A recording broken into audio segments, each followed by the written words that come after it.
ઓમ શ્રી ગણેશાય નમઃ. જય શ્રી કૃષ્ણ મિત્રો. આજે આપણે સાંભળીશું નરસિંહ જયંતીના પવિત્ર દિવસ પર નરસિંહ અવતારની કથા. ભગવાન શ્રી હરિનો નરસિંહ અવતારની કથા. ઓમ નમો ભગવતે વાસુદેવાય. ભગવાન શ્રી હરિ વિષ્ણુ હંમેશા તમારી સર્વ મનોકામના પૂરી કરે અને તેમની કૃપા સદાય આપણા ઉપર બની રહે એવી પ્રાર્થના સાથે ચાલો આપણે વાર્તા સાંભળીએ. એવી પ્રાર્થના છે મારી પ્રભુને. મિત્રો, વિડીયો સારો લાગે તો શેર કરજો, લાઈક કરજો અને આ ચેનલને સબસ્ક્રાઈબ કરવાનું ભૂલશો નહીં. આ ચેનલને સબસ્ક્રાઈબ જરૂર કરી દેજો. બોલો નરસિંહ ભગવાનની જય. વૈશાખ માસની શુક્લ પક્ષની 14ના દિવસે નરસિંહ ભગવાનની જયંતી મનાવવામાં આવે છે. નરસિંહ અવતાર ભગવાન શ્રી હરિ વિષ્ણુનું 10 અવતારોમાંથી ચોથો અવતાર છે. તેમનું શરીર નર જેવું અને મુખ સિંહ જેવું છે, માટે તેમનું નામ નરસિંહ પડ્યું.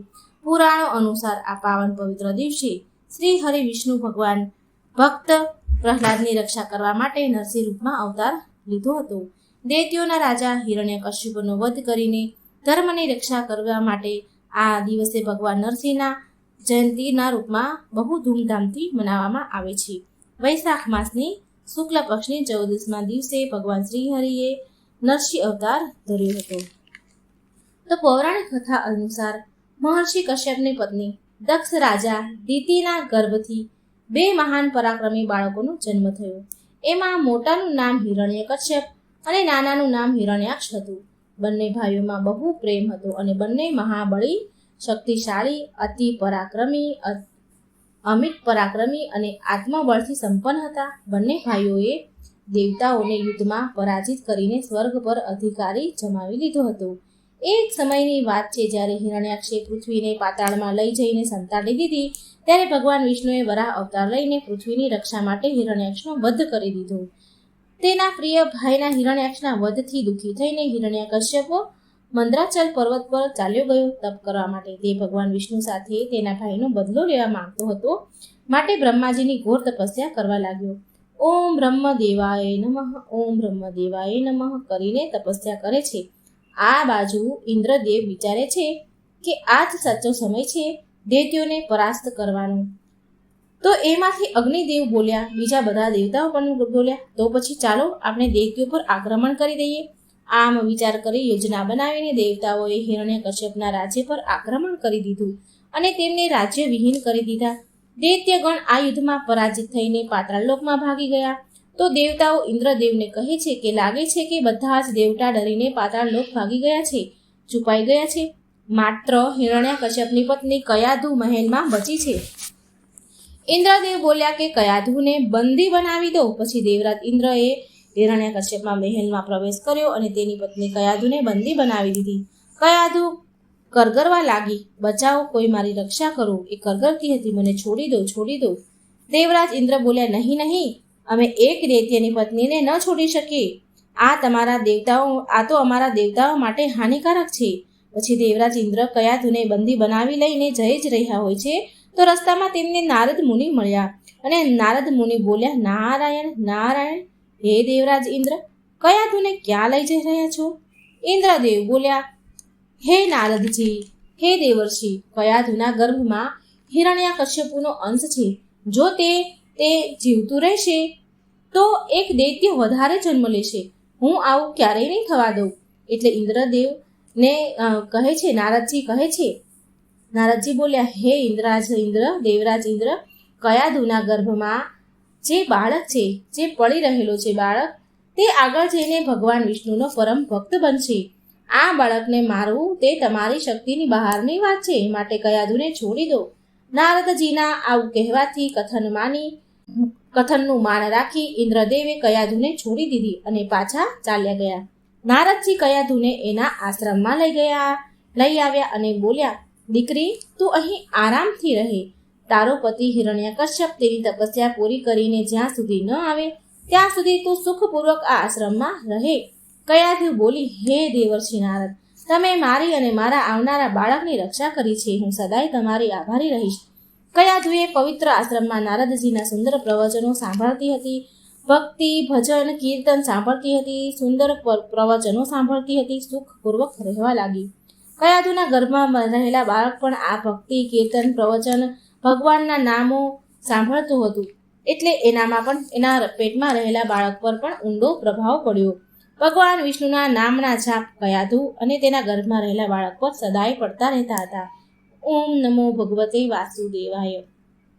આ નામ જાપ સદાય કયાધુ અને એનું બાળક સાંભળતું હતું. આમ ધીરે ધીરે સમય વીત્યો અને કયાધુએ એક સરસ પુત્રને જન્મ આપ્યો. તેનું નામ રાખ્યું પ્રહલાદ. આ બાજુ બીજી તરફ હિરણ્યકશ્યપની કઠોર તપસ્યા પૂરી થઈ ગઈ હતી. બ્રહ્માજી પ્રગટ થયા અને બોલ્યા, હે હિરણ્યકશ્યપ, હું તારી તપસ્યાથી પ્રસન્ન થઈ ગયો છું. હવે તારે જે જોઈએ એ વરદાન માંગી લે. હિરણ્યકશ્યપ બોલ્યો કે હે બ્રહ્માજી, મને એવું વરદાન આપો કે મને ન કોઈ ધરતી, ન કોઈ ઘરની અંદર મારી શકે, ના કોઈ ઘરની બહાર, ના કોઈ અસ્ત્રથી મને મારી શકે, ના કોઈ શસ્ત્રથી, ના મને કોઈ દિવસમાં મારી શકે, ના કોઈ રાતથી, ના કોઈ મનુષ્ય મારી શકે કે ના કોઈ પશુ મારી શકે, ના મને કોઈ આકાશમાં મારી શકે કે ના કોઈ મને પૃથ્વીમાં મારી શકે. તો બ્રહ્માજી બોલ્યા, ઠીક છે પુત્ર, જો તારી આવી જ ઈચ્છા છે તો હું તને આ વરદાન આપું છું. વરદાન મળ્યા પછી હિરણ્યકશ્યપને એના પર બહુ અહંકાર આવી ગયો અને એ ત્રણેય લોક પર અત્યાચાર કરવા લાગ્યો. થોડા સમય કયાધુ પણ તેના પુત્ર પ્રહલાદને લઈને મહેલમાં આવી ગઈ. ભક્ત પ્રહલાદ શિક્ષા દીક્ષા ગ્રહણ કરવા ગયા તો ત્યાં પણ એ શ્રી હરિનું નામ જ જાપ કર્યા કરતા. જ્યારે આ વાત હિરણ્યકશ્યપને ખબર પડી તો એ ક્રોધમાં આવી ગયો અને કહે છે કે આ દૂર આત્મા છે, બહુ મોટો પાપી છે, આને મારી નાખો. હવે આના જીવવા રહેવાનો કોઈ અર્થ નથી, કેમ કે આ શત્રુપ્રેમી છે. શત્રુપ્રેમી તો કુળનો નાશ કરનાર હોય છે. કયાધુ બોલી કે હે સ્વામી, નહીં, આવું ન કરશો, મારા બાળકને છોડી દો. સ્વામી, મારા બાળકને છોડી દો, આ તમારો પુત્ર છે. સૈનિકોએ પ્રહલાદને અનેક પ્રકારથી મારવાની કોશિશ કરી, ઘણી યાતનાઓ આપી, પણ તેમના બધા જ પ્રયાસ શ્રી હરિની કૃપાથી અસફળ રહેતા હતા. હિરણ્યકશ્યપુ પ્રહલાદના હાથ પગ બાંધીને સમુદ્રમાં ફેંકાવી દે છે, ઝેરીલા સાપો કરડાવે છે, પર્વતોના ઊંચા શિખરો ઉપરથી નીચે ફેંકાવે છે, પણ ભગવાન વિષ્ણુના આશીર્વાદથી પ્રહલાદને કંઈ જ થતું નથી. ઝેરેલું ભોજન પણ જમાડે છે, પણ એ ભોજનની અસર પણ પ્રહલાદ પર કોઈ પડતી નથી. જ્યારે પ્રહલાદને મારવાના બધા જ ઉપાયો નિષ્ફળ ગયા ત્યારે હિરણ્યકશ્યપની બહેન હોળિકા આવી. તેની પાસે આવીને બોલી, ભાઈ, તમે ચિંતા ન કરો, હું પ્રહલાદને ખોળામાં લઈને અગ્નિમાં બેસી જઈશ. તમને યાદ છે ને કે મારી પાસે બ્રહ્માજી દ્વારા દીધેલી એક ચાદર છે, જેને ઓઢીને મારી ઉપર કોઈ અગ્નિનો પ્રભાવ નથી પડતો. તો હું ખોળામાં લઈને બેસી જઈશ, એટલે પ્રહલાદ અગ્નિમાં બળી જશે. હિરણ્યકશ્યપ બોલ્યો કે બહેન હોળિકા, હું હમણાં જ મારા સૈનિકોને આદેશ આપું છું કે અગ્નિ પ્રગટાવી તૈયાર કરે, બધો પ્રબંધ કરે. ત્યાર પછી હોળિકા પ્રહલાદને લઈને સળગતી અગ્નિમાં જઈને બેસી ગઈ. ઈશ્વરની કૃપાથી પ્રહલાદને તો કંઈ થયું નહીં, પણ હોળિકા બળીને ભસ્મ થઈ ગઈ. આ ખબર જ્યારે હિરણ્યકશ્યપને મળી તો બોલ્યા, શું મારી બહેન હોળિકા બળીને ભસ્મ થઈ ગઈ છે? તમે અત્યારે પ્રહલાદને બોલાવી મારી સામે હાજર કરો. સૈનિકો પ્રહલાદને લઈ આવ્યા. પ્રહલાદે તેના પિતાને પ્રણામ કર્યા અને બોલ્યો, હે પ્રણામ પિતાજી, જય શ્રી હરિ, જય શ્રી હરિ. હિરણ્યકશ્યપુને આવું કહ્યું એટલે હિરણ્યકશ્યપ કહે છે કે દુષ્ટ પાપી, મારી સામે ઊભો રહીને તું શ્રી હરિનું નામ લઈ રહ્યો છે, તારો એ ઈશ્વર ક્યાં છે? પ્રહલાદ બોલે છે, પિતાજી, શ્રી હરિ તો અહીં પણ ઉપસ્થિત છે, અહીં બધે જ ઉપસ્થિત છે. શ્રી હરિ કણ કણમાં વાસ કરે છે. તો હિરણ્યકશ્યપુ તેના પિતા કહે છે કે તો શું હું તારો શ્રી હરિ અહીં મહેલમાં પણ ઉપસ્થિત છે?